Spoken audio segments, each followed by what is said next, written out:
Assalomu alaykum va rahmatullohi va taala va barakatuh. Azizlar, omonmisiz? Allohim tutayotgan ro'zalarimizni, qilayotgan ibodatlarimizni qabul qilsin. Bu masjidni taniganlar bor, balki tanimaganlar bordir.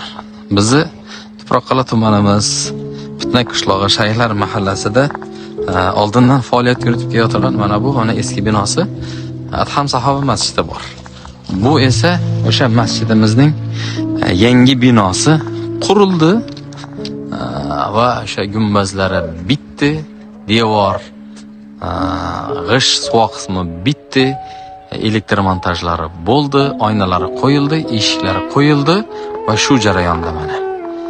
Endi buni faoliyati bilan sizlarni tanishtiradigan bo'lsam, azizlar, bu masjidimiz ko'p yillardan beri oqsoq holatda ish jarayonlariga yetib turibdi.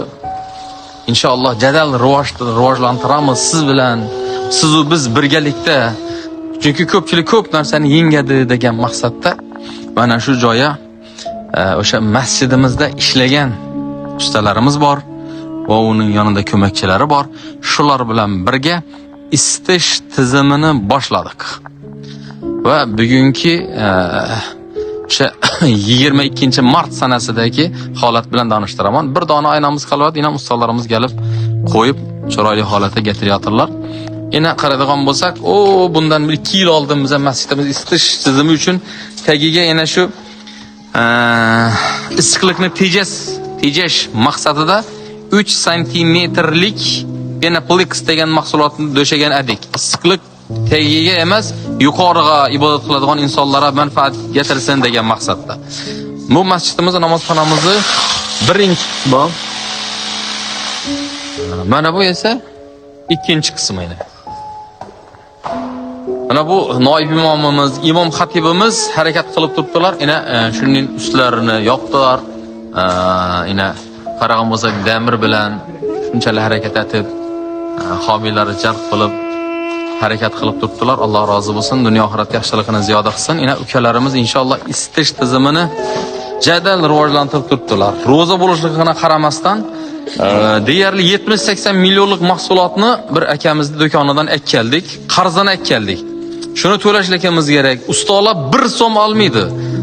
Bo'lmasa, agar qaysidir joyda ish faoliyatini olib borsangiz, 70-80 million so'mlik mahsulot olsangiz, usta haqi qilsam shunchalik bo'ladi o'zi asli. Lekin Allohning izni bilan Allohning uyida Ramazondagi savoblar 700 barobar ajrlar ziyoda qilinib beriladi deb, shu savobga men ham sherik bo'layin deb uyqusidan o'zining quvvatini sarflab uyqusidan bedor bo'lib ukalarimiz kelib xizmat qilib turibdilar. Alloh rozi bo'lsin. Shunday bir go'zal holatga kelib turibdilar. Yana bu joyda isitish pechlari, yana kotyollarimiz turadi. Yana shuning go'zal holati keldi. Inshaalloh o'sha bizni kuzatadigan azizlar, ijtimoiy tarmoqda kuzatadiganlar homiylarni jar qilib, buni tarqatib, ma'lum joylarga yetkazib va sherik bo'lib, ihson qilib, bizni sarflaganimiz o'zimizniki, o'zimizni cho'ntagimizdagi o'zimizga emas. Doim aytamiz buni. Men inshaalloh bundan tashqari bir video murojaat ham qildim. Aynan bu diyordan, bu shayxlar zaminidan butun respublikaga o'zini o'rniga ega bo'lgan shaxslar bor, katta tadbirkorlarimiz bor, buyuk insonlar bor. Murojaatimiz aziz ota-onalar, saxiylar, opa-singillarimiz, do'st yoronlarimiz, inshaalloh Alloh uchun, Allohning rizoligi uchun yaxshilik qilaylik. Uyimizga namoz o'qimaydigan, o'ziga bir tilanchilik shariat man qilgan kasbni o'zida egallab olgan bir lo'li keladigan bo'lsa, Xudo uchun deb so'rasa, yo'q deganda pul beramiz yo 2 cho'rak non beramiz. Alloh uchun, oxiratimiz uchun inshaalloh shu narsalarda davomli bo'lsak, bu ham bitadi tez kunlarda. Sizni biz quruq qolsak, oxiratda hech narsa zaxira qila olmagan bo'lamiz. Alloh o'zi yaxshilik, ihsonlar bor. Alloh qabul qilsin. Musofirda yurib ihson qiladiganlar bor. Alloh o'zi qabul qilsin. Dunyo oxiratda yaxshiligini o'zi ziyoda aylasin.